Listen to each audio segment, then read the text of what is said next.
Welcome to the Virtual Center for the Study of the Constitution and Civic Responsibility, an ongoing inquiry into American political origins and evolving institutions. The Executive Director of the Virtual Center is Dr. Bill O'Brien. He's also your host for this ongoing conversation. Here he is now, Dr. Bill O'Brien. Thank you, Bob Kincaid. Welcome, everyone, to the Virtual Center for the Study of the U.S. Constitution and Civic Responsibility. On this Monday afternoon, it is a Monday late in April. I guess that means that I presume it means that we're pretty much out of the danger of a snowstorm. But it was really interesting. I think I mentioned this the other day, but I was at my doctor's last Tuesday morning, and his nurse was taking blood and all that, and looked out the window and saw all the white, the wind blowing all these white buds off trees, and she had for a second thought it was snow. And that's what kind of a winter, I think that speaks to what kind of a winter we've had. So it is a pleasure to be looking straight in the face to May, and it's a pleasure to be with you today, as it always is. Thank you so much for your willingness to give us a listen, and hopefully you'll be inclined to participate more actively in our program than simply listening. But I would suggest to you that creative, active listening is indeed a contribution, and I appreciate that very much. It's work. To listen actively and substantively and critically is indeed, it takes effort, and I appreciate that. I appreciate your willingness to devote a portion of your day and surrender some of the valuable time from your day to us here at the Virtual Center. We really appreciate it. I would love to hear from you. Our phone number, it's there just for your use. Area code 304-658-3333. That's area code 304-658-3333. If you'd like to email me directly with your thoughts on the topics we're talking about, or other topics as well, I would love to hear from you. I will do my best to respond in kind, as I mentioned many times. If you take the time to email and put your ideas down on paper, so to speak, to write them, then the least I can do is respond in kind, and I will make every effort to do that. My email address is waobrien906@gmail.com. That's waobrien906, all one word, at gmail.com. Last week we were into the idea of the issue of the likely call for a constitutional convention, and as yet I have not seen anything substantive on it. I would appreciate, if you have, I would appreciate you letting me know. I've kind of kept an eye out on the major publications, the New York Times and the Washington Post, and some of the major networks, looking for some sign, some indication that there is really serious consideration for calling a constitutional convention. The only thing that I've seen is reference to the fact that John Boehner has the whole issue under advisement, and of course part of the issue, I think we mentioned this last week, part of the issue here, of course, is that there have been calls for conventions from some states that have since been rescinded. And so the question is, can you do that? I mean, there's no provision in the Constitution for the idea of calling a constitutional convention and then rescinding the call. So the question is, do they count? Does that count towards the two-thirds which the Constitution mandates in Article 5 for the calling of a constitutional convention?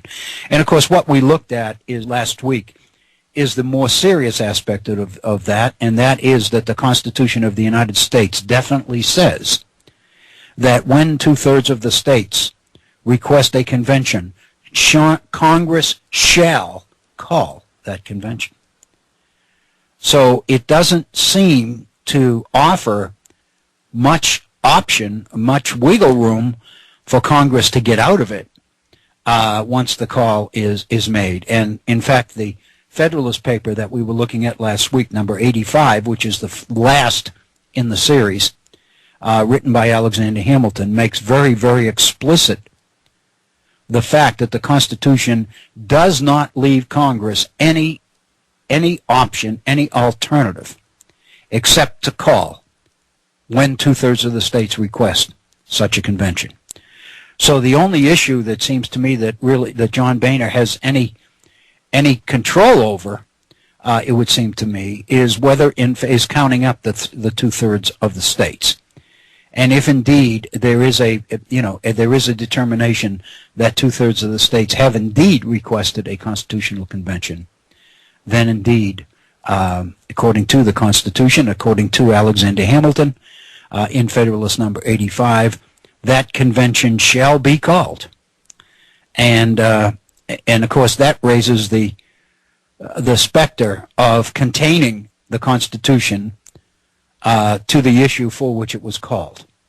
And you'll recall that we looked at an article written by George Will early this month, early in April, in which George Will talked about the Goldwater Institute in Phoenix and its projected proposed amendment, balanced budget amendment.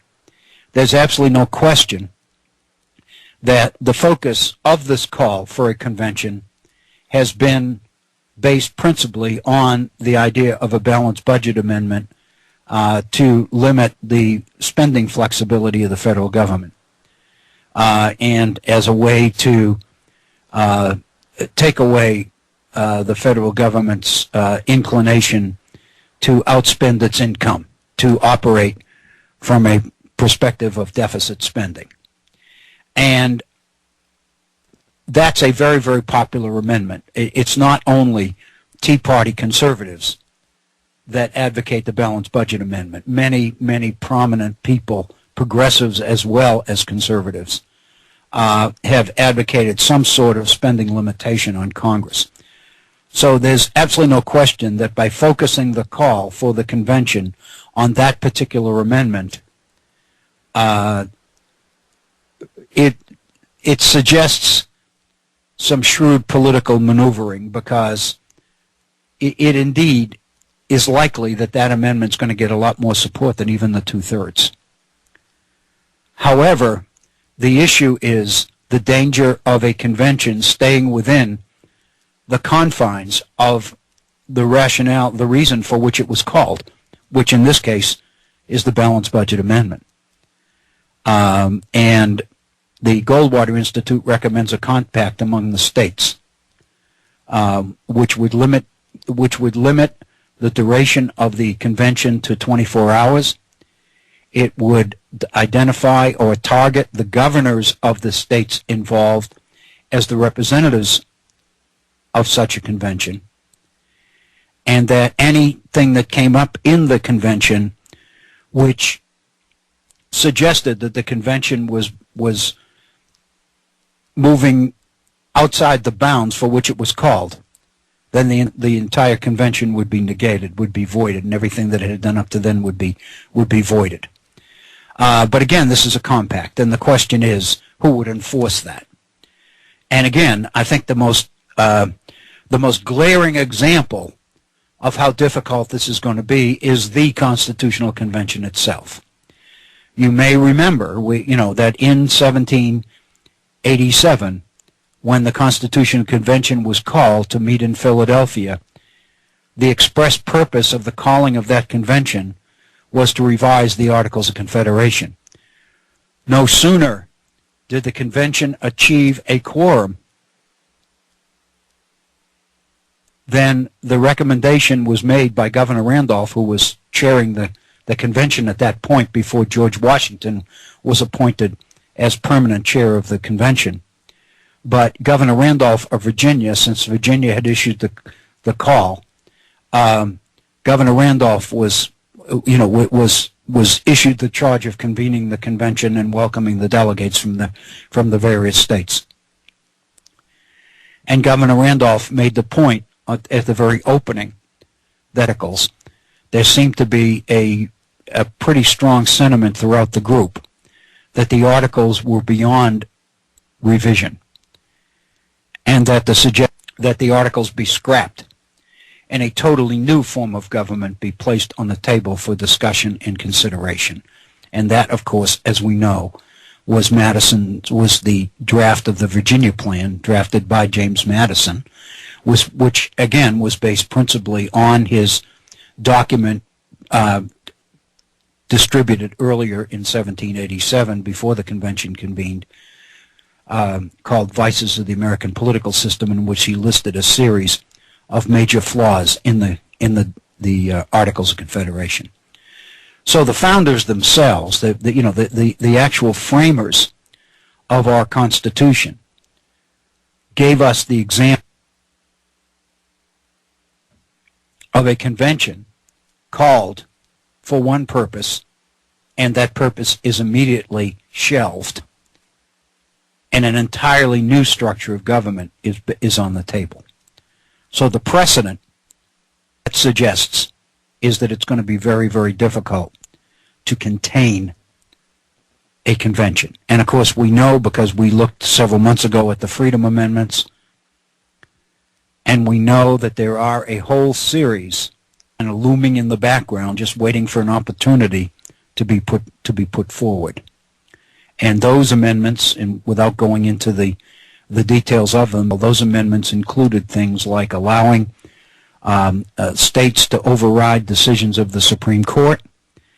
It would take away the people's right to elect members of the Senate and restore the initial idea of the framers, which was that state senators, 2 state senators from each state, would be appointed by the state legislatures, not elected by the citizens of the states. That change doesn't occur until the early 20th century. And that change, that proposal for direct election of senators, was one of the major platform positions and became a very, very prominent position of progressive reformers in the early 20th century as a way to break the smoke-filled, the backroom legislatures. In other words, the overriding theme of the so-called Liberty Amendments, Mark Levin's book, the overriding theme, obviously, is in a variety of different areas, restoring power to the states. And again, there's not a whole lot of attention paid to the Articles of Confederation period in the 1780s, when the states indeed had most of the political power, and the federal government was at the sway and under the control of the states. I would suggest to you that the Constitution of the United States, the convention was called to alter that problem by establishing a much more powerful, less controlled by the states, federal government. So I think, that part's not stressed that much, but I think it ought to be. And so what we looked at last week, and I'm kind of, going back because it's been almost a week, we spent quite a bit of time in our last program together looking at Hamilton's Federalist 85, the very last of the Federalist Papers.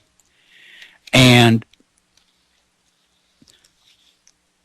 the reasons, among the reasons for looking at Federalist number 85, what precipitated our attention to that particular Federalist paper was a line from it quoted by George Will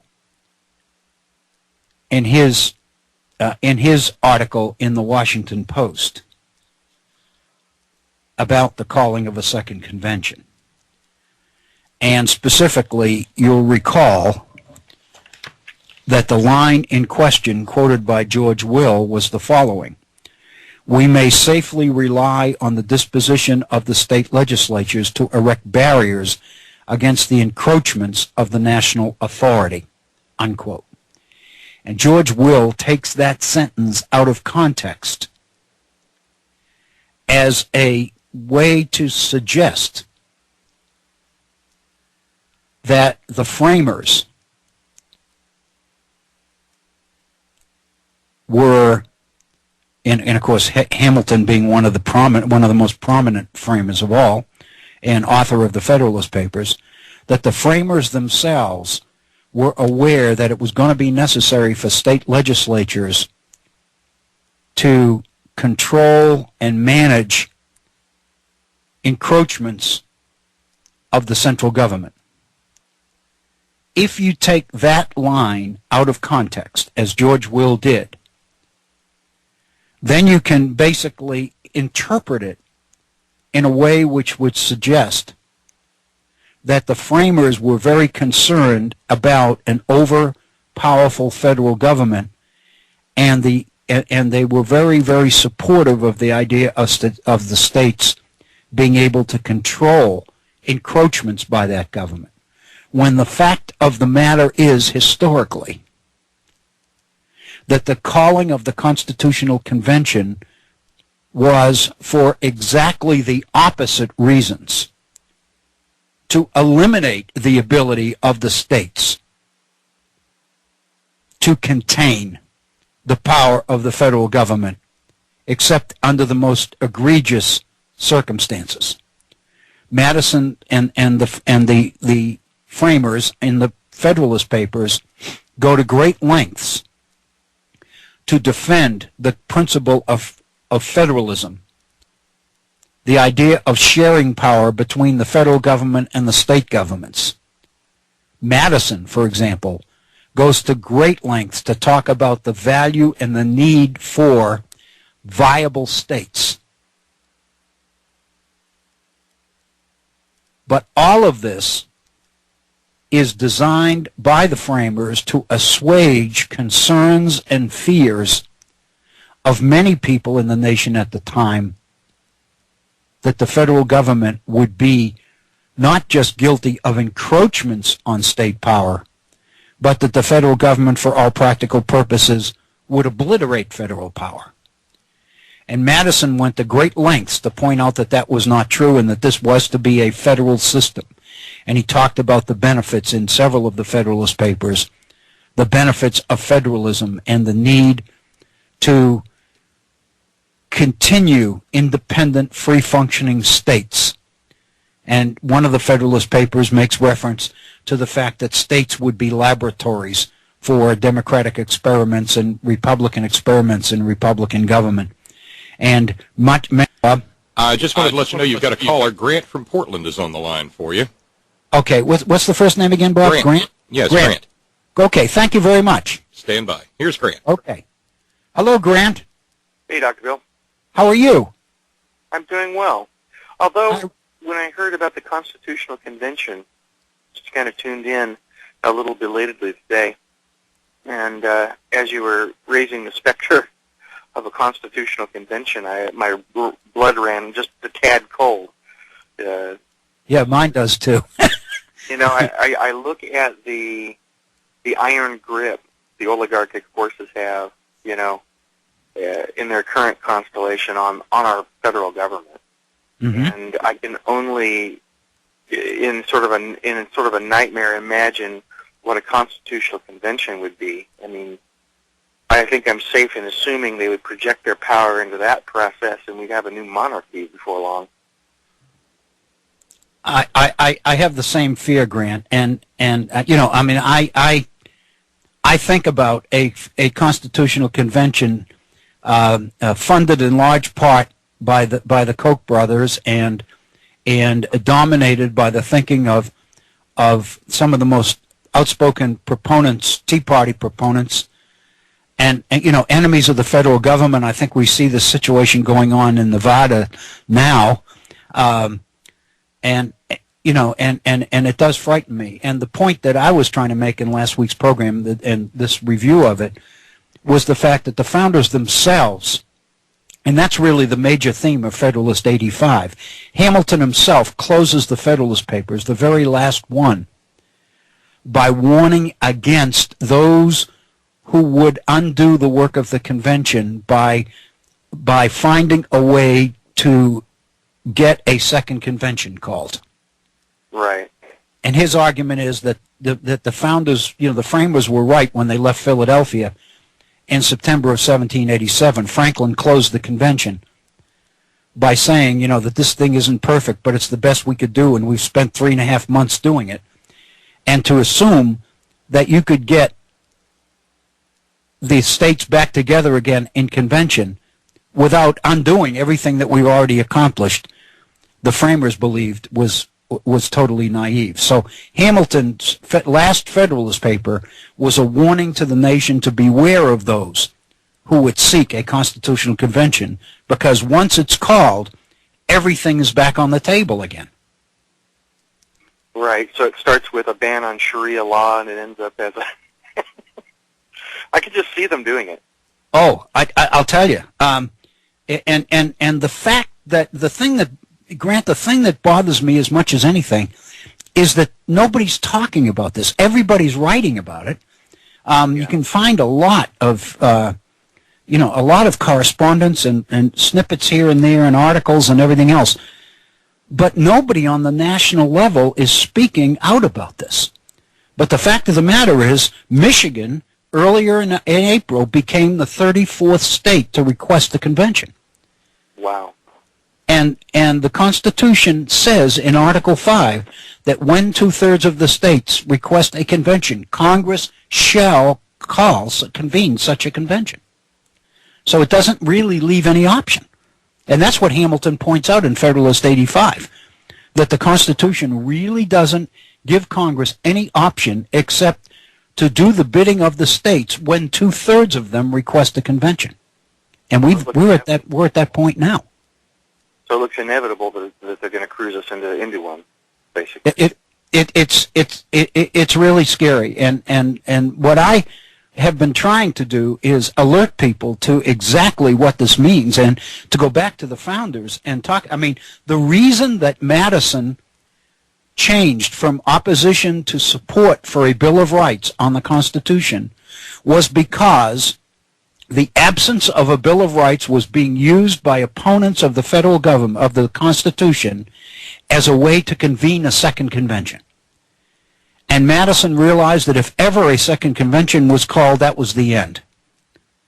And so he felt that the best thing to do is get all the states to send in amendments, and then he chaired the committee that went through them and sifted through them and got rid of the dangerous ones and accepted only the ones that he felt wouldn't do any damage to the federal structure created by the Constitution. And then those 10 amendments were sent out to the states for approval. And by doing that, Madison makes the point that what we're doing literally is cutting the opponents of the new federal government off at the knees. We're undercutting them by, we're taking away the major excuse they've got, which is the lack of a Bill of Rights. We're giving people one.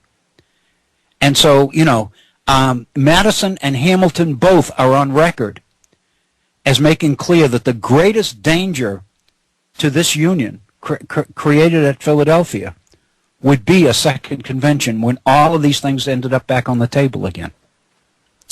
Well, I guess the question that comes to my mind is, on the left-hand side of things, is anybody sporting an agenda to be prepared for this eventuality? Are they getting ready for this to fight for? Well, the book that Mark Levin, the conservative host, Mark Levin, has written a book called The Liberty Amendments. And actually, it's been a couple of weeks at the top of the New York Times bestseller list. I mean, it's being well read. And in that book, which we pretty well, about 4 or 5 months ago, we covered that book here at the Virtual Center, and we went through it and looked at each of the amendments. I think there were 13 that he proposed. And we looked at each of the 13 and his rationale for why they ought to be become amendments to the Constitution, and then we looked at at who would benefit from them and what the danger was and all that. And some of them were, for example, to allow 2/3 of the states to override decisions of the Supreme Court, to eliminate the lifetime tenancy of Supreme Court justices, to take away people's right to elect members of the United States Senate and return that power back to state legislatures, One of the amendments is a balanced budget amendment. That's one of them. And there were 13.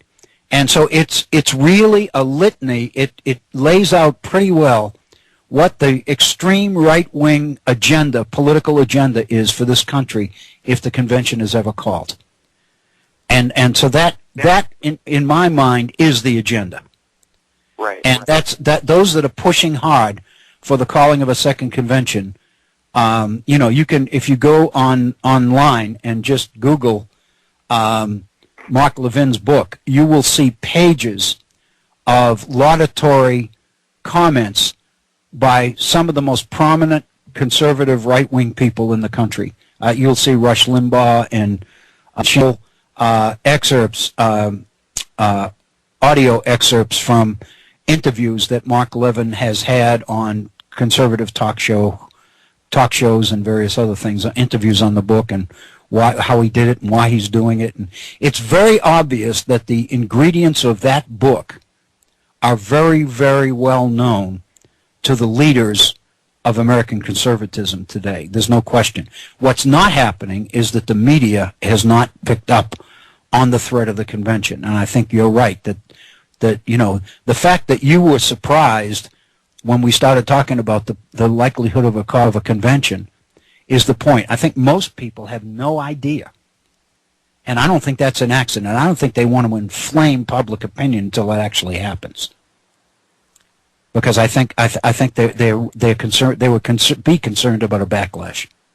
Well, it also, the thing is, it sounds like then the left is totally unprepared for this event. They are. They really are. And you could go through a lot of reasons. Over giving too much attention to the Affordable Health Care Act, a lot of other things. But you're right. The left is pretty well unprepared for this, and for the most part, the commentary that I've read about the idea of a second convention almost ridicules it because it's never been used before. And my point over the last couple of weeks has been that if you look at the founders, they believed, the Constitutional Convention believed, the framers believed that this would never happen. Hamilton in Federalist 85 points out that there's every conceivable reason in the world to believe that without a strong central government, we could be looking in this country at a situation where the states would end up going to war with each other. That's how little cooperation there was amongst the states. So Hamilton's position is we didn't worry about 2/3 of the states agreeing on anything. But the fact of the matter is it's a different time now. Now we've got communication, we've got technological revolution, we've got the internet, and we've got smartphones and iPhones and iPads and all the rest of it. So now it's possible to organize an interstate movement like this in ways that the founders never dreamed possible. So I think technology has made the worst fears of the founders real. And that's what scares me, because I don't think that the left, using that term in the broadest sense, has any idea as to how serious this is and how very, very frequent is the conversation about it amongst conservative thinkers. I mean, but there's not a lot of publicity on it because I really believe that there's a conscious effort of many of these people to operate under the radar, if that makes sense. Not overly exciting or scaring people with the thoughts of a second convention. I mean, the fact that Michigan was the 34th state, I mean, if people really knew the Constitution, that would be a headline. I mean, every newspaper in the country should have had a headline on Michigan's vote. Most people never even knew it. I thought they were 8 states away. I thought they were a lot farther behind than they were. Last I had seen, when we looked at Mark Levin's book, there were 26. And there was no question that, and the reason I kind of jumped the gun on Mark Levin's book, it was very obvious to me that opposition to the Affordable Care Act was, in the minds of many of these people, seen as a way to get is to move from 26 to the needed 34. That they were going to focus on the Affordable Care Act, and they really believed that there was very, very strong likelihood that they could capture 4, 5, 6 more states in the fall elections. And my point was once they did that, then the second convention would be a real probability. I think what they've done instead is they focused on the balanced budget amendment as a way to get the rest of the states, because the balanced budget amendment is pretty popular, even among liberals. Now, there is a lot of concern about deficit spending and about the size of the federal deficit. And so many people who wouldn't consider themselves conservatives or Republicans or whatever you might call them are leaning in the direction of support for a balanced budget amendment. So that's done it. I think that issue has pretty well brought the last 8 states to the fore. But we moved in a period of 3 or 4 months from 26 to 34. 34. And now now, it sounds like it's inevitable. We're just going to have to. I mean, it sounds as though we're just going to have to live comfortably somehow. Yeah. A framework that somebody else provides for us for their own agenda, basically. It seems to me that we need, at minimum, we have to take seriously the fact that there is liable to be a convention, and we have to be able to anticipate the agenda for that convention. And I think Mark Levin's book is that agenda. Yeah. I really do, because so many people are so supportive and so familiar with the contents of it. Right.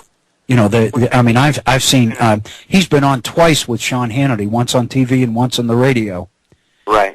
And very, very, they've gone through the amendments and he's explained the rationale for them, and it's a very extreme right-wing rationale, and it's very predictable. But I don't think that most people are really aware that we're there, that we have reached the 34. And right now, John Boehner's response is that he needs to validate the 34 because apparently 5 or 6 states requested and then rescinded their request. So the question is, what do they count? And I don't know how, but pending that, John Boehner is aware and is, as he said, he has the call for the convention under advisement. So he'll get it through the House. The question is whether the Democratic Senate will go along with it. I don't know that they, at least in theory, according to the Constitution, they don't have much choice. Yeah, it sounds like a shall. Yeah. But anyway, yeah. It's wonderful to hear from you. I appreciate your call. Yeah. And now you're 2 hours less than we are behind us in the East, then, aren't you? Actually, the West Coast. It's 2 o'clock out there, 2:50, 2:30, something like that. It's 1:34. 1:30. Okay. We usually time flipping every 3 hours. Yeah. It's so hard because it's hard to get used to the idea that you're not talking about. When we do the program here, we're not just talking to people in this time zone. We're talking to people in a variety of different time zones. Even days. We have a listener in Taiwan, for example, that makes it a point that we're not talking hours. We're talking days over there. So anyway, it's great to hear from you, and I thank you. Thanks for taking my call. Thanks, Grant. I appreciate it very much. It's a pleasure. We are at 35 minutes after the hour, and I appreciate that call from Portland, and encourage you to take advantage of the phone, take advantage of the ability to communicate. This is extremely important. Our phone number is area code 304-658-3333. That's 304-658-3333. So again, we were looking, last week we looked at Federalist number 85, Hamilton's caution about the idea of a second convention. And the point that I wanted to make about Federalist number 85, as it's the same point for all the Federalist Papers. The Federalist Papers are considered to be the most detailed, intellectually solid and sound analysis of the constitutional structure created at Philadelphia that exists. That does not mean that the Federalist Papers are in any way objective analysis. The purpose of the Federalist Papers is to reassure the people that many of the fears that are being voiced about the dangers of a stronger central government are unfounded. And so the purpose of the Federalist Papers is political. They are not objective. They are not neutral. Their goal is to reassure and relieve the fears of anxious citizens. So consequently, while there's a lot of analysis of the way the constitutional system is drafted and the way that the three people who wrote the Federalist Papers, Madison, John Jay, and Hamilton, believed the system would work, the fact of the matter is these are the architects of the system explaining it. Their goal is to sell it. And their strategy is to reassure people that their fears of this system are unfounded. So what that means is that they will take every opportunity in the world, as Hamilton does in Federalist 85. They will take every opportunity in the world available to them to reassure people that the states will continue to have power and that there are protections in there against an overbearing, overly aggressive, top-heavy, all-powerful central government. So therefore, they will emphasize places in the Constitution where the states maintain some leverage. One of those is the idea of amending the Constitution by convention. Article 5 says that there are two methods of amending the Constitution. One is an amendment that is approved by 2/3 of both houses of Congress, the House of Representatives and the Senate. And if it passes both houses by 2/3, then that amendment is sent out to the states for ratification, and it must be ratified by 3/4 of the states, either in conventions or the state legislatures. That's the only way that amendments have ever been approved in our history. The second way of amending the Constitution is by calling another convention. This way has never before been used. That's the one that's on the table now. And so the issue is, and it's clearly a political issue, the issue is, if it's never been used, why is it there? The reason it's there is because it reassures states that they will still have some leverage over this federal government. If the only way to change the Constitution was from the federal government down, from top down,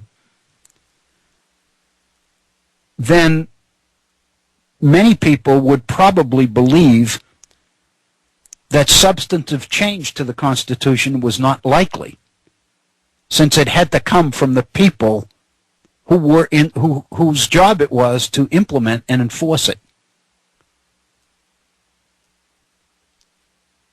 To have the possibility of change coming from the bottom that those at the top must accept, by having that in Article 5 as a second way of amending the Constitution, relieves the concerns of many people who are afraid of the power of this new central government. But the fact of the matter is, if you read the documents and read the debates in Congress, Madison's notes, it becomes very clear that the framers never really believed that this would ever be used. And Hamilton in Federalist number 85 says that. And one of the reasons he wants the Constitution ratified before amendments are passed is because his argument is that once the Constitution is ratified, once it goes into play, then experience is going to show us where we need to make changes, what fixes we need. And then we can craft the appropriate amendments, send them out to the states for approval, and we'll get them. Not only that, he says, but it'll only take 9 states to approve it. But if you amend the Constitution at a second convention before it's ratified, then every proposal that you put forth changes the nature of the Constitution and requires that all 13 states must agree to that change. And Hamilton says, you'll never get that. Never. So he does everything he can do in Federalist 85 to reassure people that the amendment process will work because of the way it's phrased. But for those who are overly afraid of the power of the federal government, he points out to that second way and said, if the states are really aggrieved, they can amend the Constitution by calling for a constitutional convention. And if 2/3 of them agree to the call, then Congress shall call it. It's very obvious from reading Madison, it's very obvious from reading Hamilton, that they did not believe that this would ever be called. In fact, Hamilton says in Federalist 85 that the states at times are on the verge of war with each other. There's no way that the 2/3 of them are going to agree on anything. And Hamilton's argument is the reason we need the system, the Constitution, is to maintain order among the states because there's so little agreement among many of the states. The fact that we have now reached the point where 34 states, 2/3 of the states, have requested a constitutional convention suggests the power of technology, the power of modern communications, the power of the internet. Totally no way could the framers have ever anticipated that the checks and balances they built into the system in order to guarantee the stability of that system have now become vulnerable because of modern communication technology. Now it is possible to organize a movement within 34 states.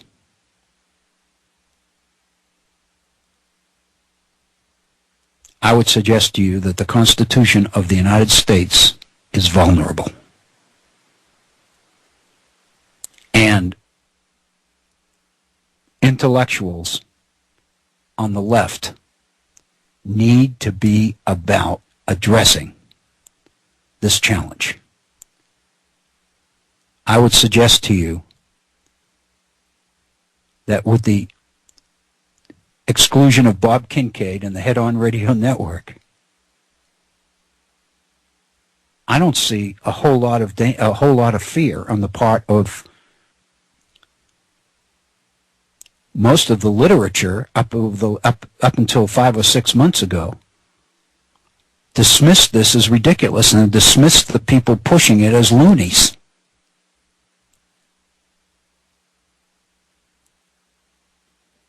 I don't know that they ever anticipated of being at the point where they would be this successful, but they are.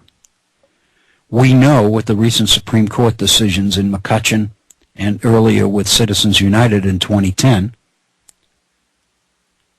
we know that the court has effectively put big money back into the political equation in this country and has gone out of its way to utilize the First Amendment and the interpretations of corporations as persons in order to do that.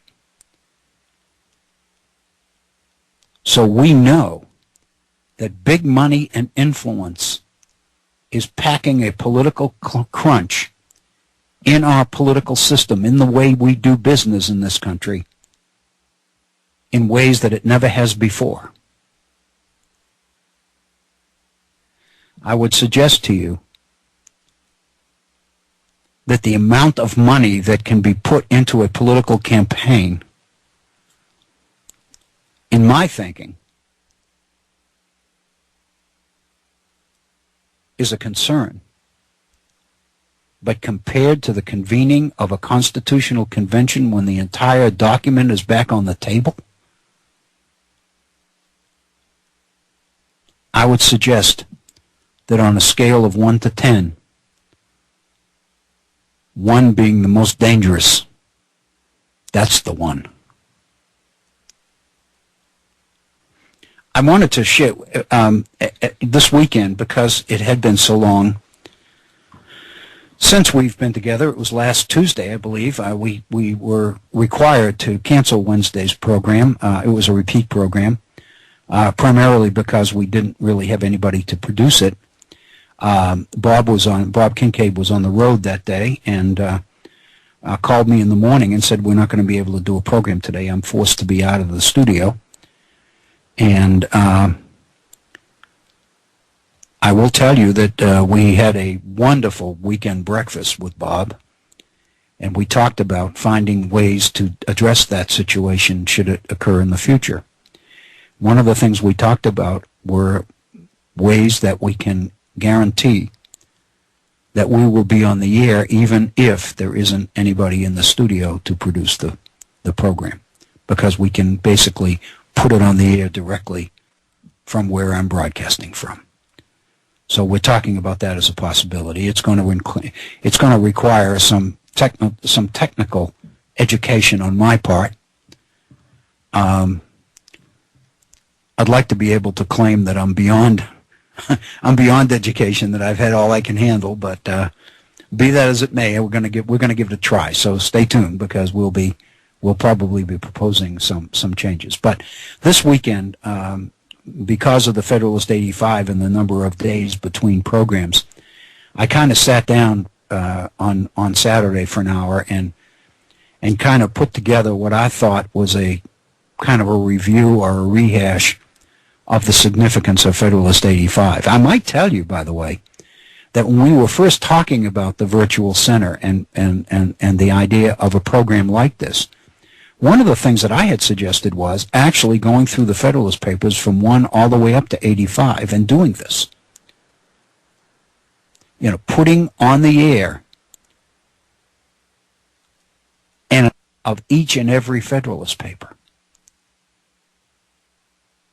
If there are folks out there who would find that valuable, then we could do that.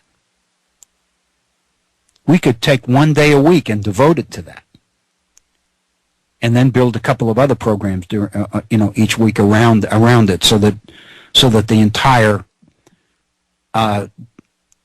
delivery of the virtual center would not merely be focused on the Federalist Papers. That would be like an endless lecture. And I don't think anybody wants an endless lecture. But these are some of the points that I made, and I just wrote this to myself. And I just entitled this piece, "My Comments on Federalist 85. And then I made the point, this is Hamilton's final piece in the Publius series. 85 focuses on the threats of amendments to the Constitution, especially the threat of a second convention. 85, Federalist 85, advocates ratification prior to amendments, since that will refine the process into a single amendment item, require only 9 states to agree, while government administrators will not resist amendments once in office." One of the things that Hamilton raises in Federalist 85 is a fear among many people in the states that once federal office holders are appointed and they're in place, they're going to be very reluctant to approve amendments and send them out.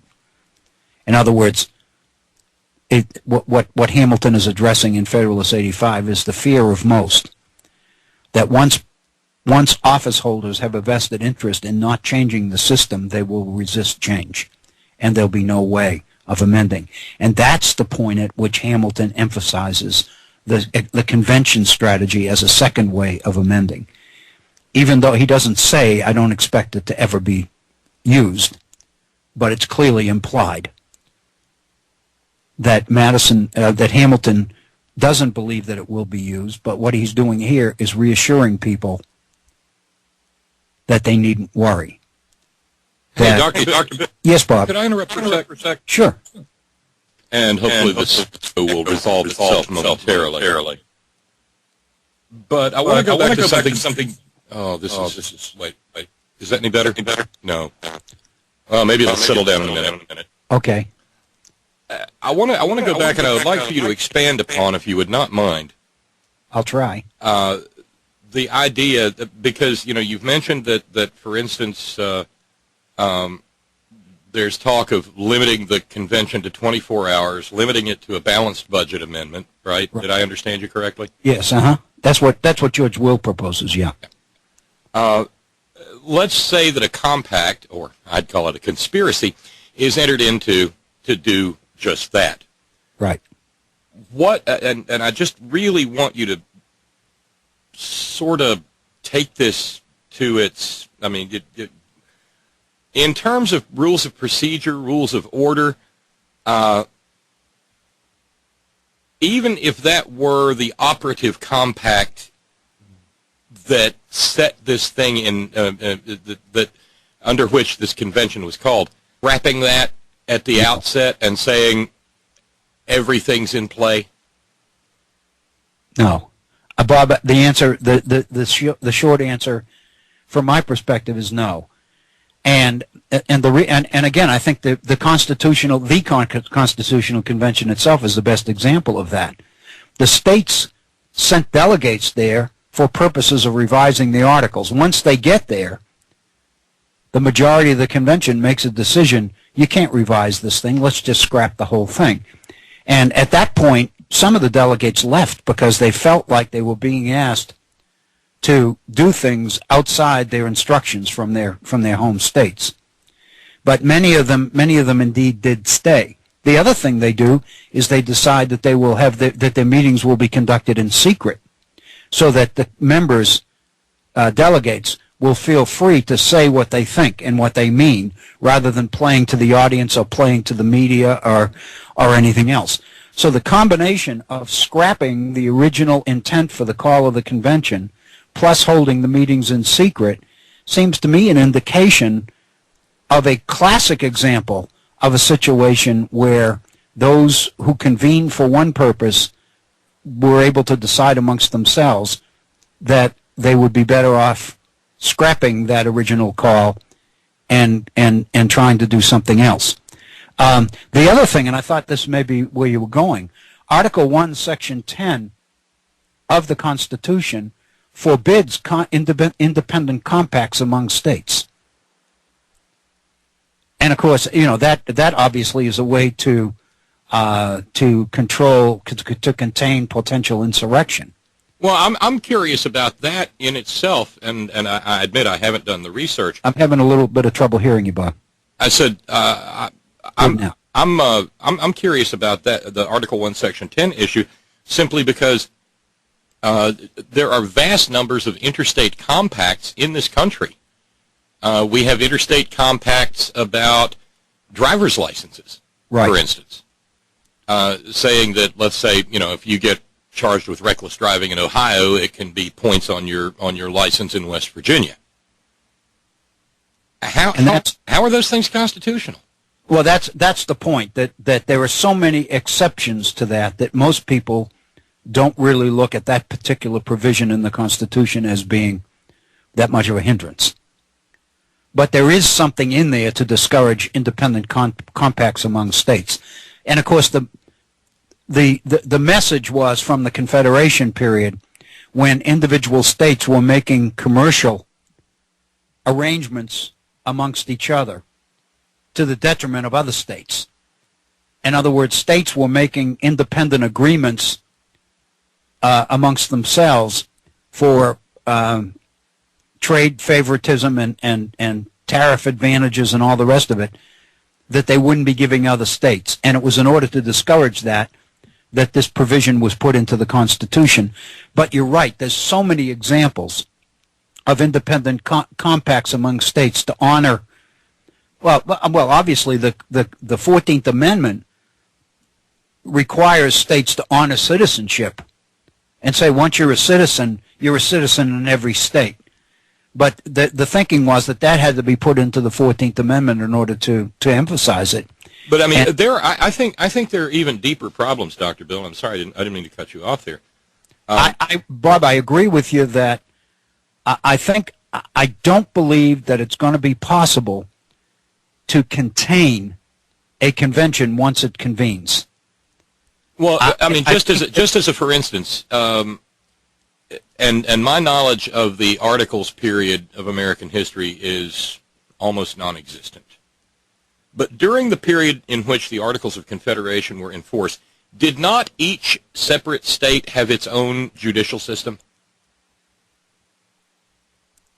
I mean, there was a court there was some sort of court structure in Pennsylvania, in Maryland, and Massachusetts. It was some sort of a court. Many of them had a judicial branch, if you will. But a number of them had a council, a council that would deal with judicial matters, or even comprised out of the legislature, sort of the way the House of Lords sits as the Supreme Court. Each state did have its own court system and all the rest of it. That was one of the major fears of the judicial provisions of the Constitution. Well, the reason I raised that is because there was basically nowhere for an aggrieved state at the time the Constitutional Convention was first called, and it became apparent that the articles were going to be taken out behind the shed and bludgeoned. No aggrieved state had any overriding authority to plead to say, this is illegal. Yeah. And the reason I bring that up is that if de facto at the calling of the convention and the gaveling into session, everything goes onto the table, then if everything is on the table, everything is on the table. It's on the table. And we can start. And guess who's on the table? John Roberts is on the table. The Supreme Court is on the table. The U.S. Circuit Court of Appeals is on the table. The entire Article III structure is on the table. The First Amendment's on the table. The Second Amendment's on the table. Everything is on the table. And I know Grant said it somewhat facetiously, but it strikes me as absolutely true.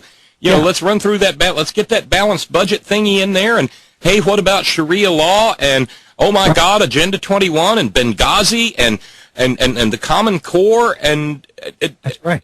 And that way, it's like what it used to say on the old maps. Here be dragons.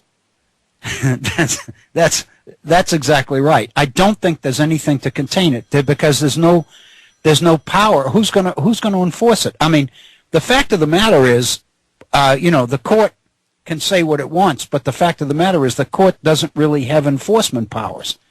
And Andrew Jackson knew that. Right. How many divisions does he control? Yeah. Does the court control? Yeah. I mean, he made the statement. John Marshall made his decision. Let him enforce it. And the fact of the matter is, the enforcer is the federal government. And see, I'm kind of cynical here, Dr. Bill. I think that while it is absolutely true that if our country had a working understanding of the Constitution, that this would have, and you'd think journalists would at least, this would have and should have been a banner headline on every paper in the country, and websites should have been, oh my God, on their, on their main page, Constitutional Convention voted for. Right. But I think the other side, and correct me if I'm wrong, when the original convention was called, some people came there, as you note, not knowing for sure what was going on and objected to what was going on and then left. Right. But the people who were at the core of calling this thing knew darned well what they wanted to accomplish, did they not? Exactly. And the analogy between then and now, and I think that the point you make is to begin to focus on the elements of the analogy between then and now. There's no question that there was a core, that Madison being the most classic example. These people were in communication with each other for months prior to the convening of this convention. We would say perhaps that it was scripted. Right. And so, in light of the fact that Mark Levin, God bless him, he's got a voice made for print. Have you ever heard this guy talk? Holy cow. Oh, yeah, I have. He's actually on NR. Oh, no, you're kidding. Yeah, he is tonight. I heard him the other night. Oh, brother. No, what I was getting at, though, he kind of let the cat out of the bag with his so-called Liberty Amendments, but there's no reason that this thing couldn't gavel itself and that the Koch brothers couldn't have agreed to write however big a check it takes to run this thing. And right. This is terrifying, Dr. This Bill. is terrifying, Bob. It is terrifying, and I believe, and I tried to make this point to Grant, and maybe I didn't emphasize it as much as I probably should have, but the fact that it's under the radar to the degree that it is, the fact that it's not in every newspaper in the country, the fact that the MSNBCs of the world aren't even mentioning this, suggests that for all practical purposes, these people continue to operate under the radar. Well, yeah, and it's very obvious to me that they're not about to blow that. Only when this thing actually happens will people begin to realize what's going on, and then it will be too late. It will be too late because there is an agenda. That book is an agenda. I'm a little bit hopeful that everybody that would go there would not agree to every one of the amendments in that book. I have to believe that there might be some objections, but on the other hand, I watched the performance of the House of Representatives over the last couple of years, and those guys never break ranks. Well, look, for everybody who might object to something in Levin's Liberty agenda, there's going to be somebody showing up from Alabama or Oklahoma hollering about Sharia law and Agenda 21. Right. And if those states delegates have the votes, they get it. Yeah. And nothing's going on a ballot. No. And do you think the right wing even understands the forces that it's playing with? No, I don't believe a lot of them do, Bob. First of all, I don't believe that those that we kind of label as Tea Partiers understand much of anything. They're obsessed with, they have blinders on. They're looking at one particular thing, which is an obnoxious, aggressive, dangerous federal government, and their assumption is anything that chips away at the power of that federal government is a good thing, and beyond that, I don't think they know much. But the Mark Levins and the Sean Hannitys and many of the people that we hear about and the scholars at National Association of Scholars, the scholars at Princeton University and the James Madison Center, they understand. They really do understand. I have to believe that they do, and nobody's talking about it. And and again, you wonder, maybe it would be, maybe we ought to be going on Chris Hayes or somebody talking about this. Well, see, that's what I was going to mention a minute ago. There are people out there who more or less bill themselves as the smartest progressive in the world, and I'm not talking about anybody on MSNBC. Right. Nothing. Bupkis, crickets, nothing about this. Yeah, no. And I don't know if it's because that such an individual doesn't understand what's at stake here, or thinks it's just lunacy. How could the Senate, for instance, the allegedly democratically controlled Senate, refuse on this? I know it. That's what bothers me. And I keep saying to myself, am I overreacting? But on the other hand, I know. I've watched and I've read what the founders believed, what they had to do. They were willing to do anything to avoid a second convention. Bill, I have known you for 11 years now, and you are so unflappable that I suspect was, but you know, if aliens were to land on your yard outside your studio right now, the most we would get is an "oh my." Yeah. And I don't think I've ever heard you quite as concerned as you are about this. No, and a lot of this, because it frightens me. And when I read, and I'll be honest with you, I remember Federalist 85, but it was George Will that brought it to my attention when he quoted that line, and I said, wait a minute. That word, it doesn't mean what he thinks it means. Oh, and by taking it out of context, he's exactly reversing what the Federalist Papers were all about. And so I said, maybe I better go back and reread that. Well, when I went back and reread it, Hamilton is warning about the Second Convention, and what he's saying is we need to ratify the Constitution first, and he gives all the reasons why that's an advantage. I mean, I can see it, and see, this is the eternal curse of the progressive left, so-called left, what left, and that is that if I don't think there's enough force behind us. There are opportunities here. If this convention is called, it would be nice if we had some delegations who would march in and say, okay, well, number one for us is get rid of Citizens United. Yeah. Number two is let's do something about the gun problem. Yep. But they're going to be voted down now. Mm-hmm. And nobody's ready for this thing in the first place. I mean, the idea that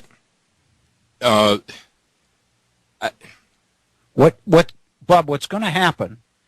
What happened the first time is that delegates showed up at that convention, and many of them were appalled, and they left. Because they deemed it had been called under false pretenses. And then they go back to their states, and they tried to raise the alarm about what's happening in Philadelphia. You guys aren't going to believe what those guys are doing. But by that time, those in the convention, the Federalists, had all the power. They had all the organization. They had been meeting and deciding. And, if you look at the sophistication of these Federalist Papers, my God, I mean, these are classic pieces of literature. I mean, these are and anybody who dared speak against it. If I think back to the Prism series, didn't one delegate from Maryland dare to speak against it, and he got smeared and destroyed?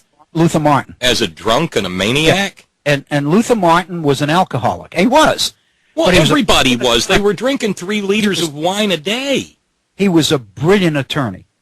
And his analysis, his genuine information, is one of the most unbelievable anti-federalist analyses of the Constitution that exists.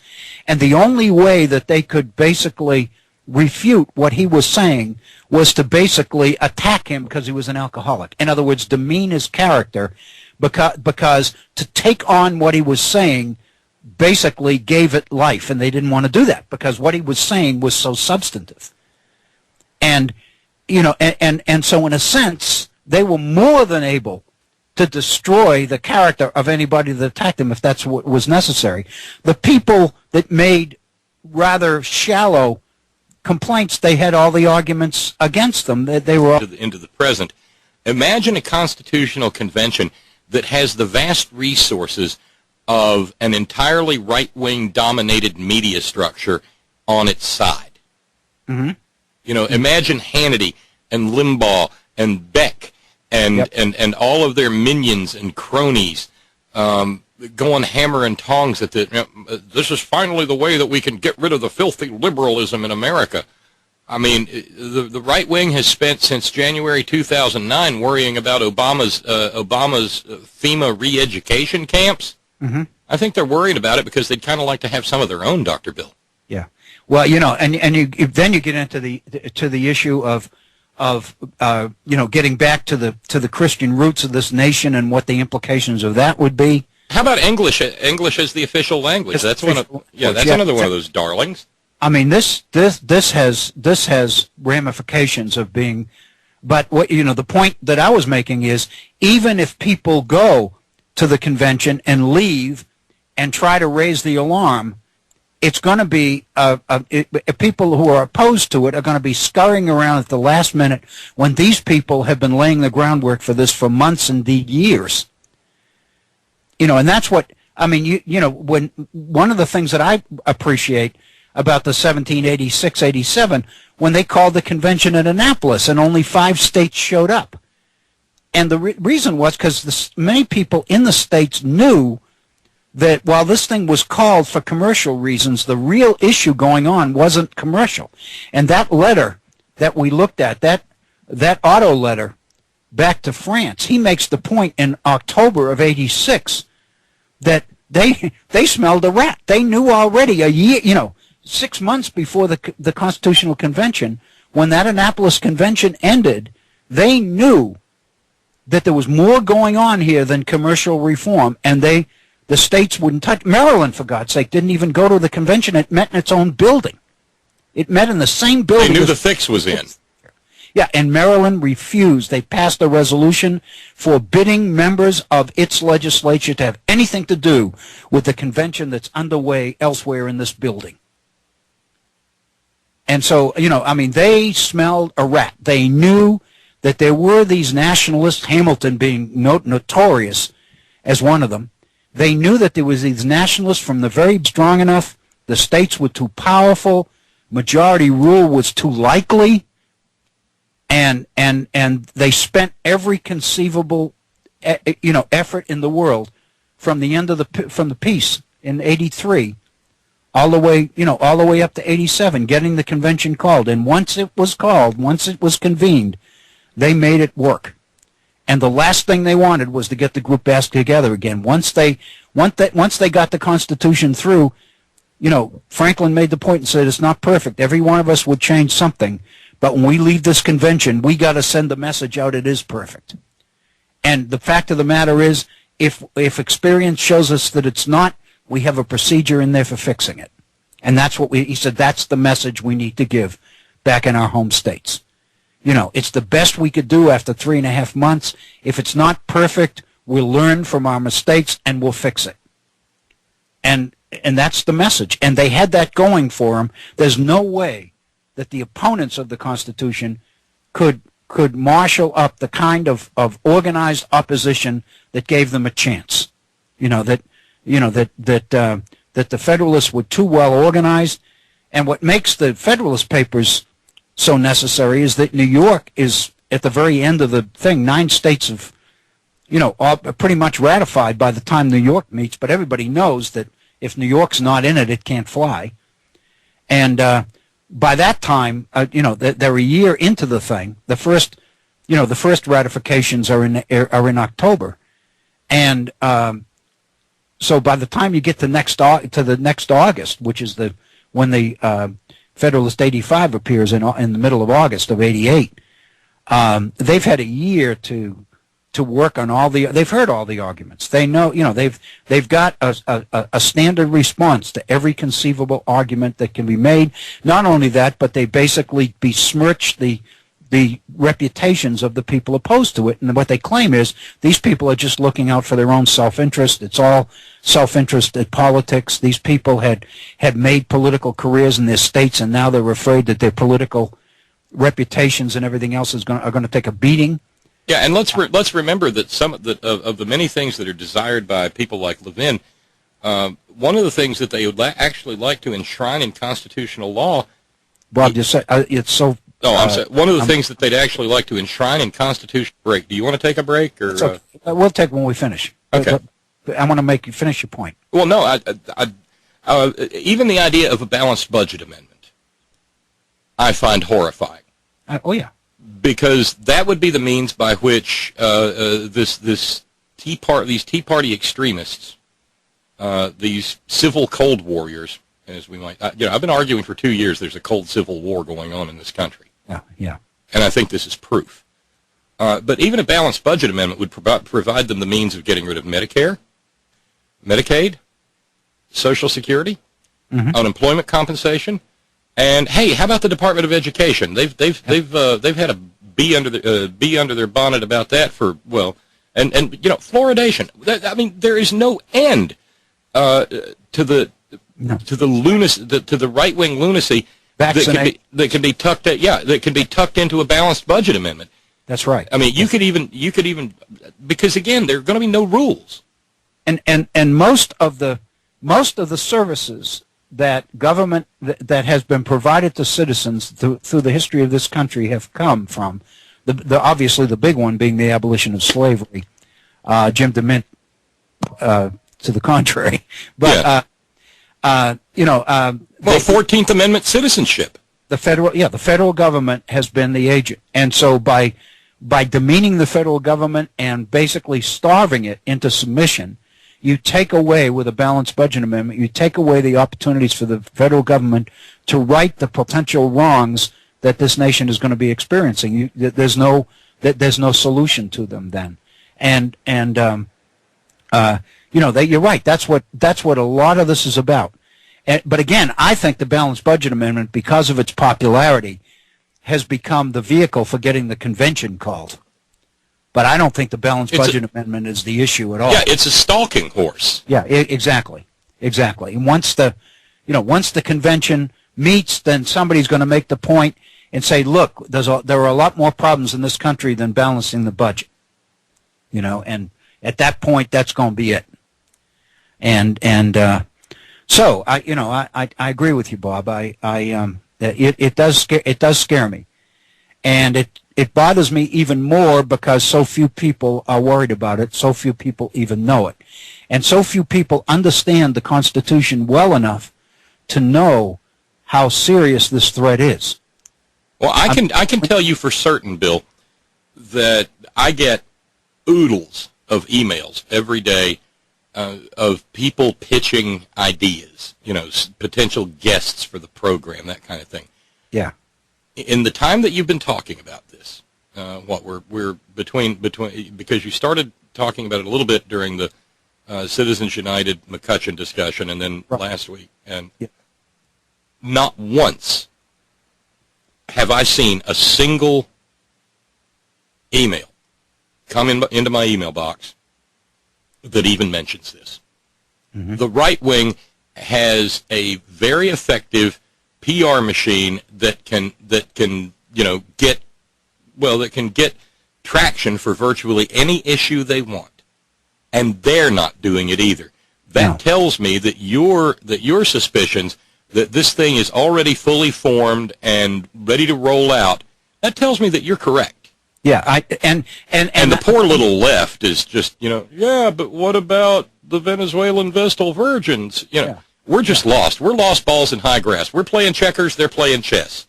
Right. No, they're playing chess and we're playing marbles in the dirt. That's what it is.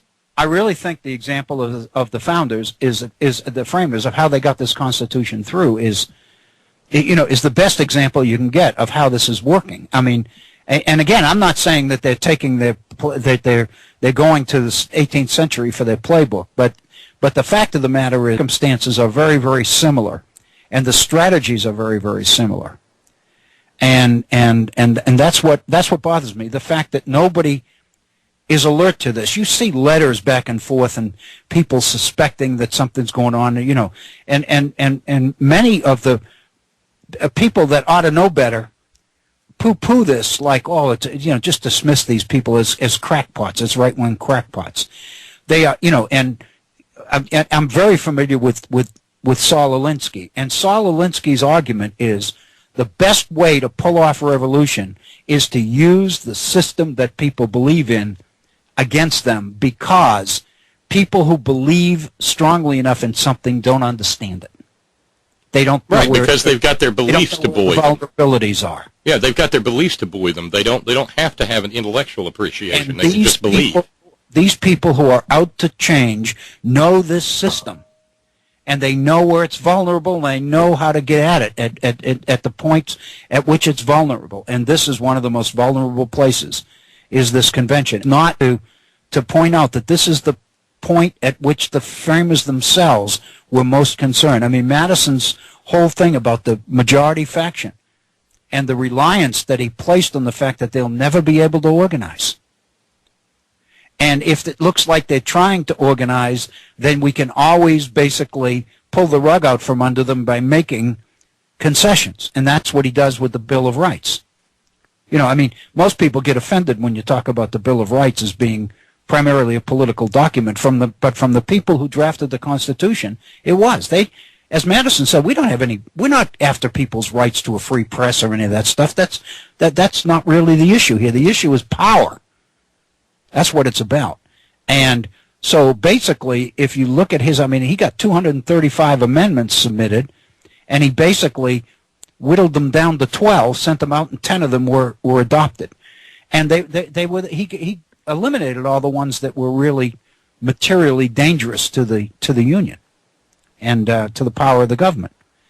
And it's, you know, it's fascinating because the situations are so similar to what we're dealing with today, Bob. I really believe they are.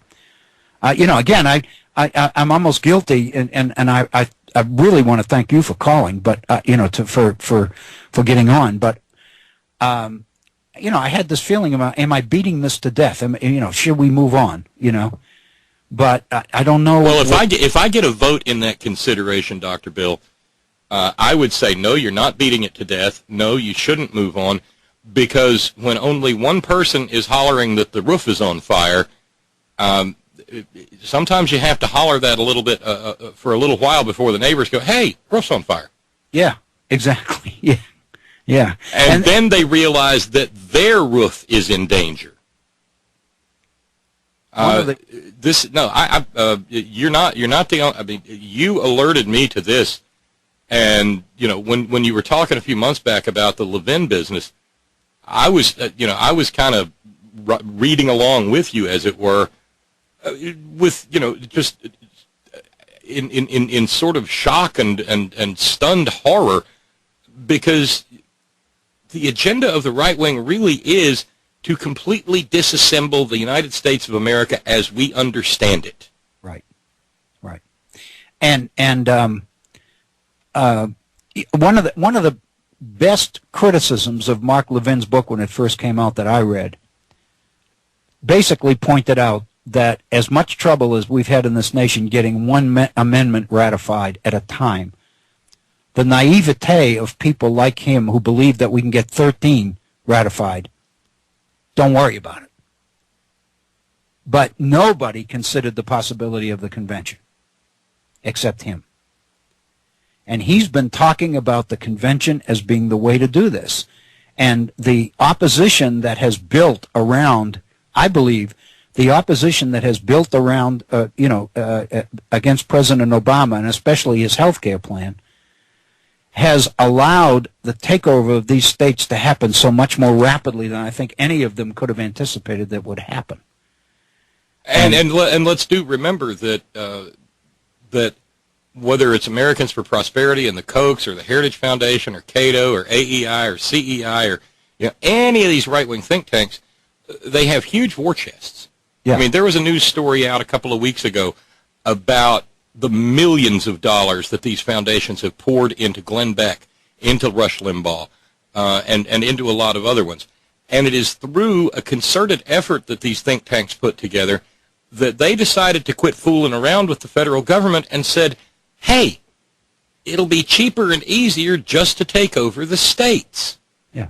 And so what we're seeing is the, I hesitate to say culmination, but what we're seeing is the fruit bearing of a 10 or 15-year strategy of taking over state legislatures. Right. And most people believe that that was the least likely direction to take success. But the irony is it's become clear over the last couple of years and months especially that is the strategy, that and so by marshaling and holding the troops together, keeping everybody in line, and this negative say no to everything strategy that's happening in Washington is having an impact, because it's allowing this kind of thing to happen. I mean, for all practical purposes, moderates within the on the conservative side of the spectrum, so to speak, are gone. I mean, if they're there, they're keeping their mouths shut. And I heard an interview this week on NPR with Bob Dole, who's 93 now, and he's on a tour in Kansas. What he's doing is going around thanking all the people over the years who have supported him. But he's a moderate, and he's appalled by what's happening. And he said, "This is my party, and I can't believe it." Yeah, and I remember when Bob Dole was a senator, and I never saw him as a. Look at the political reality on the ground right now.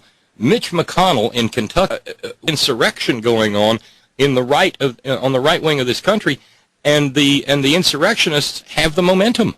Yeah, I mean, when I saw the John Danforths and those people losing. I couldn't believe it, but it's gotten worse because you're right. Now the people that are in trouble are the Mitch McConnells, and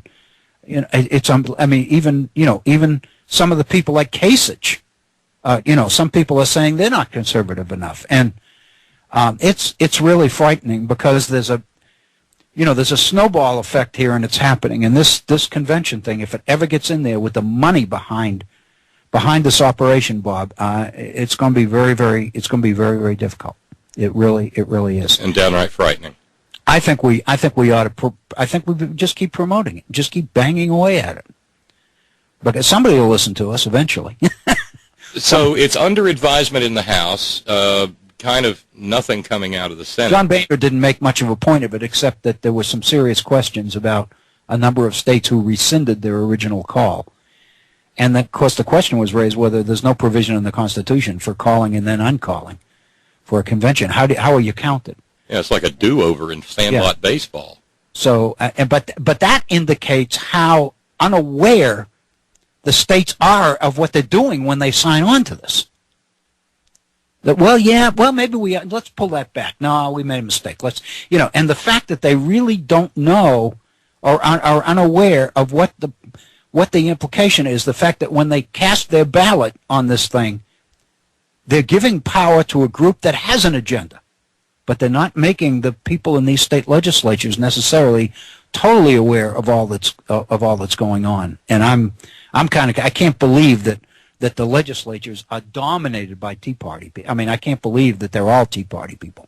No, but they're I go back to Ken Burns' documentary a couple of years back on prohibition, when he pointed out that the person who was singularly responsible for bringing about prohibition in the United States realized something very important.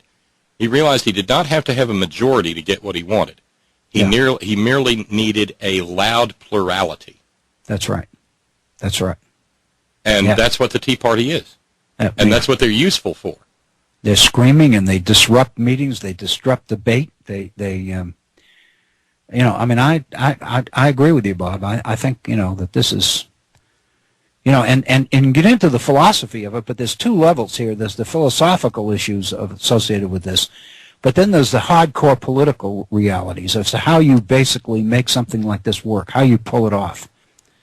And I think 1786, 1787, 1788 is a classic example. Now, most people don't know this because we've got this, this Alice in Wonderland view of the founders and the framers and all of this stuff. And Jefferson called them an assembly of demagogues and all this other stuff. And so people don't really realize that.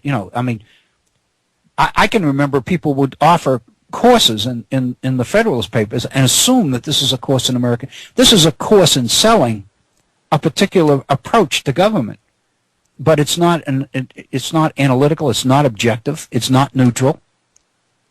It's very, very important for people to realize that. And then, of course, the turning that around and saying anybody who says those kinds of things is anti-American or un-American or something. I mean, that's like calling Luther Martin a drunk. I was about to say it is the very same thing as calling Luther Martin a drunk. Yeah. Bob, thank you. Oh, my pleasure. Thank you for letting me hijack the program, Dr. Bill. Why don't we break for about 2 or 3 minutes, and then we'll come back. All right. Sounds good. Okay. Thank you, Bob. Sure thing. You're listening to the Virtual Center for the Study of the Constitution and Civic Responsibility with Dr. Bill O'Brien. We'll be right back. Thank you, Bob Kincaid. Welcome. I would say welcome to our second hour, but welcome to the last half hour of our second hour. Took a little bit more time today. We were in conversation. We've had a couple of calls. One call from Portland, and of course, Bob Kincaid joined in as well. And we've been talking about this issue of the second convention, which is very, very serious. And you know, again, we've got 25 minutes left in our time today, and then Bob will pick it up at 6, I'm sure. So, and we'll be back tomorrow, same time, 4 o'clock in the East. Invite you to participate and join in the conversation. The number is area code 304-658-3333. That's 304-658-3333. If you'd like to share your thoughts with me, by all means, I'd love to have them. I'd love to receive them, and if I can, comment on them. My email address is waobrien906@gmail.com. That's waobrien906@gmail.com. You know, just obviously have only a couple of moments, had only a few minutes to reflect on conversation that we were having in our first hour and a half. Conversation I was having with Bob, and what really makes this, the thing that occurred to me is, you know, that makes one wonder and makes me suspicious. And you know, in our conversation, we both, I think, agreed that the fact that this thing seems to be under the radar to a point that nobody's talking about it, there are no headline, would seem to me that if people really knew what the potential of this was, then Michigan's vote as the 34th state to call for a constitutional convention would be front page stuff, and it's not. And so what that suggests, it suggests a couple of possibilities. One is that most people don't have any idea as to what this is about, and they don't have any idea as to what the threat of a second convention might involve. I would suggest to you, however, that those pushing hardest for it know exactly well, and you can see that in what they write, in what they say, in the response to Mark Levin's book, etc. But to be very honest with you, I don't believe when his book came out that many people who endorse it really believed that we would be at the point we're at now. I think from their perspective, they've reached a very fortuitous situation, and they are organizing for it, and they're planning for it. And one of the things that clearly is part of the strategy is to not make too much noise about it. And so, again, they're continuing to operate pretty much under the radar. One of the things that makes me particularly concerned about this, and we've talked about this 4 or 5 different times over the last couple of weeks, is the extent to which people are very, very comfortable. They have no problems at all about taking things out of context and totally flipping the meaning around. And I'm thinking of the George Will piece. I remember last week when we went through that particular article by George Will, I can remember myself making the comment that I was kind of disappointed, because I grew up, I've always believed that George Will was one of our, you know, one of the nation's very best, irrespective of conservative. I didn't mean that the only good ones are the ones you agree with, because very honestly, some of the ones that I don't agree with are very, very good. I've always been impressed. If you read Madison's notes on the convention, and you read the notes, the minutes of the Virginia ratifying convention in June of 1788, one of the things you come away with is an appreciation for James Madison and the extent to which Madison appreciated Patrick Henry and the power of Patrick Henry, the influence and the power that that man wielded.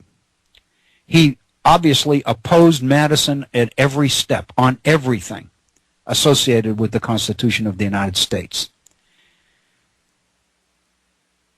And Madison praised Patrick Henry's ability and pointed out that it was very, very common knowledge in Virginia at that time that if you hope to get anything significant done politically in the state of Virginia, you had to find a way to get either to get Patrick Henry on board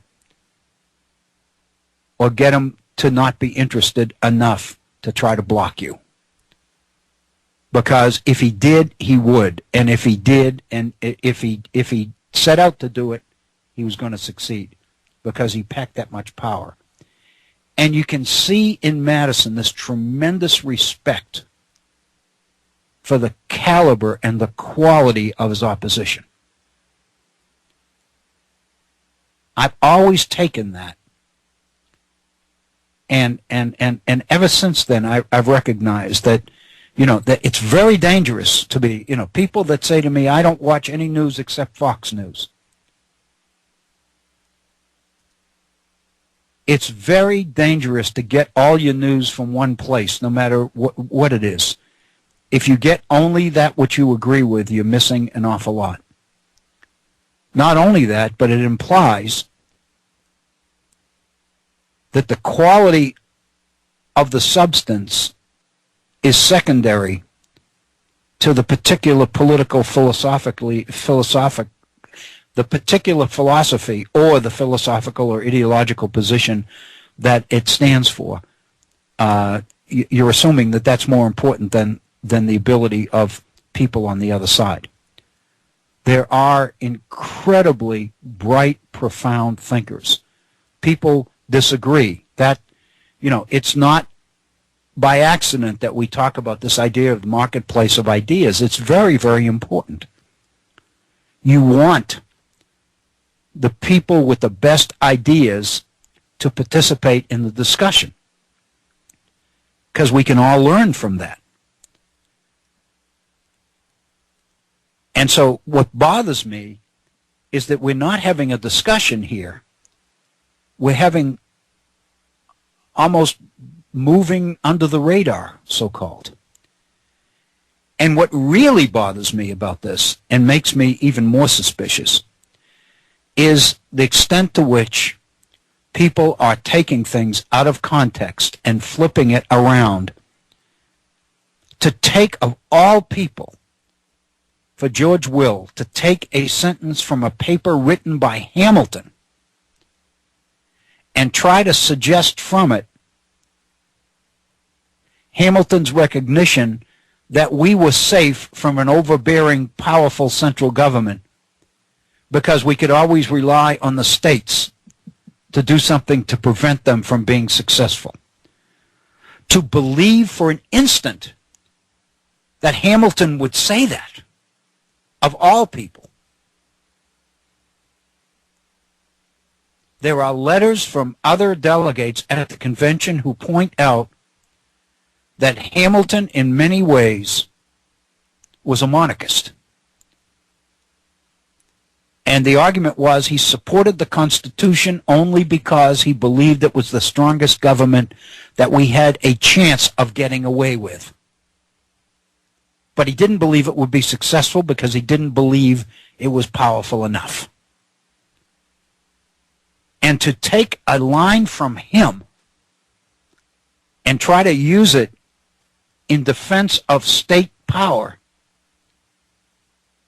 is not only inaccurate, it's bizarre. And it kind of tells me how ruthless this whole campaign toward getting this second convention is. There are no holes barred here.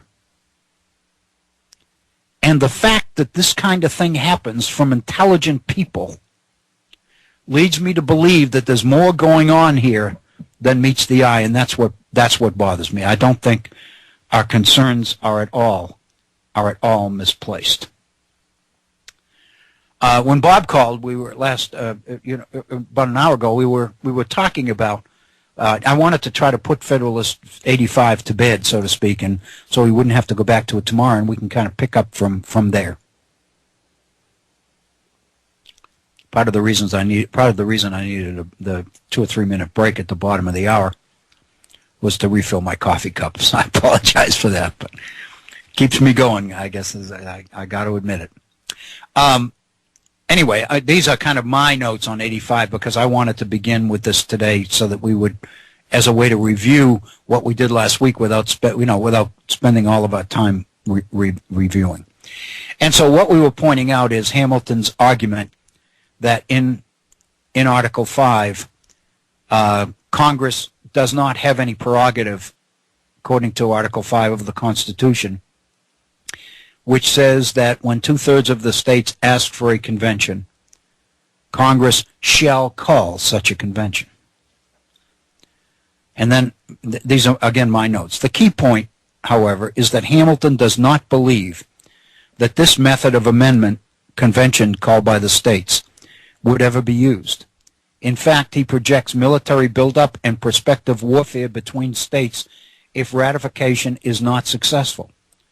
Only a strong federal government, he believes, can prevent such an outcome, for it will have the power to contain internal insurrection and strife. The very last sentence of Federalist 85, the very last sentence in all the Federalist Papers, warns against what Hamilton calls powerful individuals within states who are and will oppose a strong, effective central government. I find it interesting that when George Will goes to Federalist 85, he goes to the sentence that he chose to extract and take out of context, but he does not consider this one, which is the idea that powerful individuals within states will do everything they can to sabotage the Constitution. These people, he says, are the ones whose opposition to ratification is strongest. They're the ones pushing for a convention which they know, once convened, will be impossible to control or to contain. And that's what Bob and I were talking about with this one. As Bob said, you can have all the compacts in the world, all the agreements going in, but what's to prevent the people in the convention from saying, now that we're here, let's rethink why we're here. Let's not blow this opportunity. We got it. Let's take advantage of it. And how do we prevent that? Because that's what happened in 1787 in Philadelphia. Consequently, I believe that the entire Constitution will be up for review should such a convention meet. And these are my conclusions about Federalist 85. It is clear to me that Hamilton sees this amendment approach as being added to Article 5 only to assuage and reassure the states against unbending federal power. He sees amendments emanating from the 2/3 of both houses of Congress and delivered to states for 3/4 of their approval, whether by convention in each state or by state legislatures. It's very obvious to me, given the takeover of state legislatures that we're experiencing now, that there would not be conventions in 3/4 of the states. There would be votes in state legislatures, because conservatives who would be pushing for the convention believe that these are safe states. Today's Tea Party threat promises to run any amendment approved at a convention through the state legislature route, especially since they've garnered control over so many state legislatures already. The focus on a balanced budget amendment promises to make more likely, indeed more possible, that 3/4 of the states might support it, since it is such a popular amendment.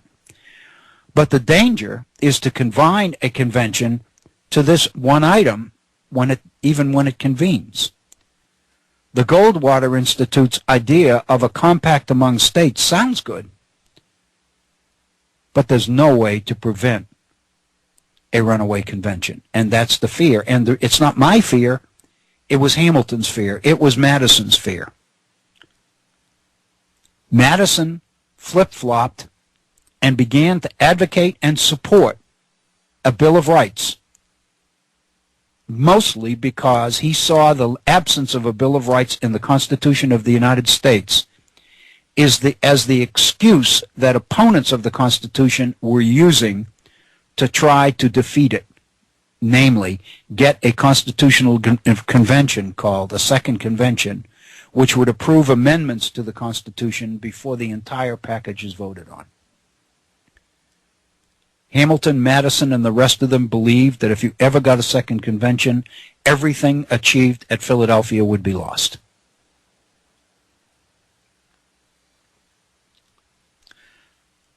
We are now at 51 minutes after the hour. We've got about 7 or 8 minutes left in our program before we get out of the way and let Bob Kincaid take over and warm up his program. What I would like to do tomorrow in this vein is I'd like to address some of the philosophical differences between the two groups, because, again, we've been talking about the hardcore politics of this strategy of a second convention.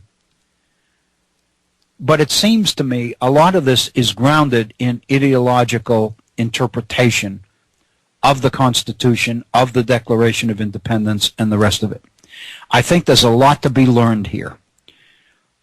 In our last program, I had gone to a website entitled The American Thinker, which is a right-wing website, and an article on the Declaration of Independence as law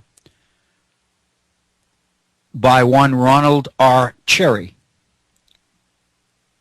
And that's kind of what I would like to open with tomorrow, is Mr. Cherry's analysis of the Declaration of Independence as law,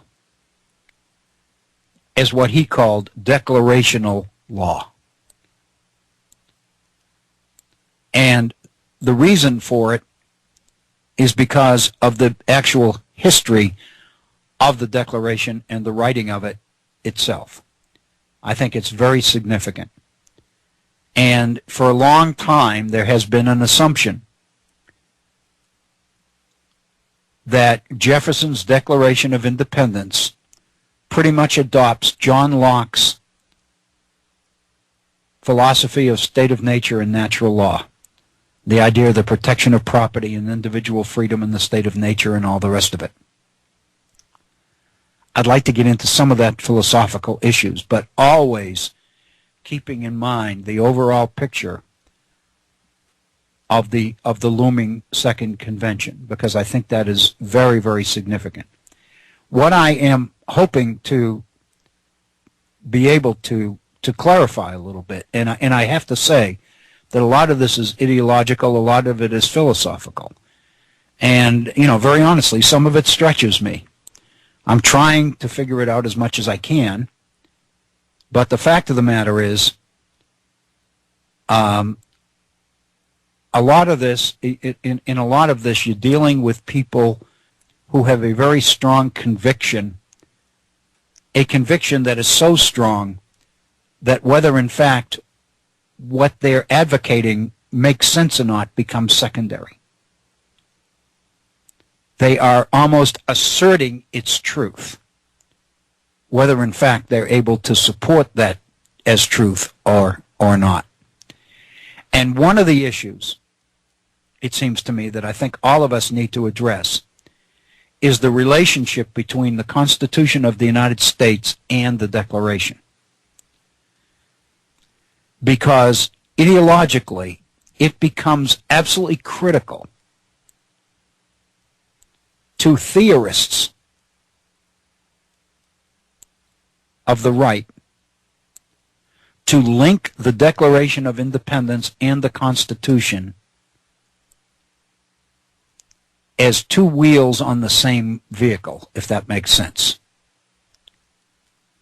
Historically, as we know, the Declaration of Independence was approved in July of 1776. The Constitutional Convention was ratified in the late summer of 1788. It was drafted in the summer of 1787, and through the following winter and spring and early summer, it was ratified by the requisite 9 states. So there are 11 years between the two documents. But those 11 years contain more than 11 years. they contained political experience under a document called the Articles of Confederation.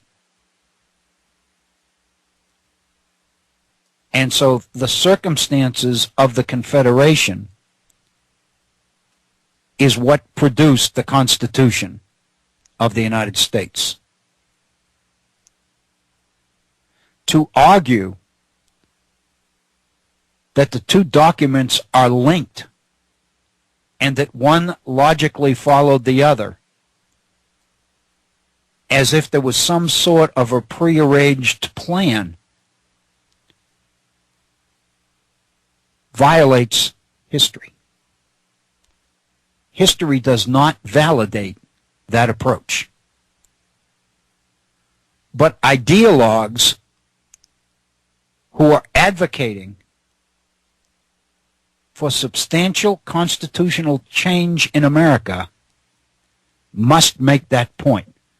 So when Ronald Cherry, in his article, talks about the Declaration of Independence as being supreme, unamendable moral law of the United States, very first sentence in his article, our American Declaration of Independence is the supreme, unamendable moral law of the United States.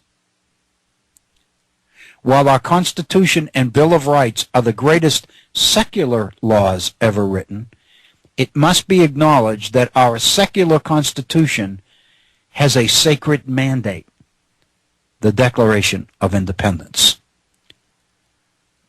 The implication here is clear. The Declaration of Independence is the statement of principles on which this nation is founded, and the Constitution of the United States is the man-made system designed to bring it about.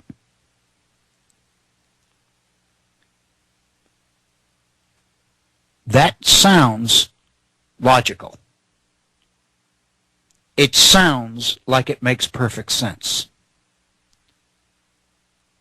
History contradicts that. The history of the Confederation period contradicts that.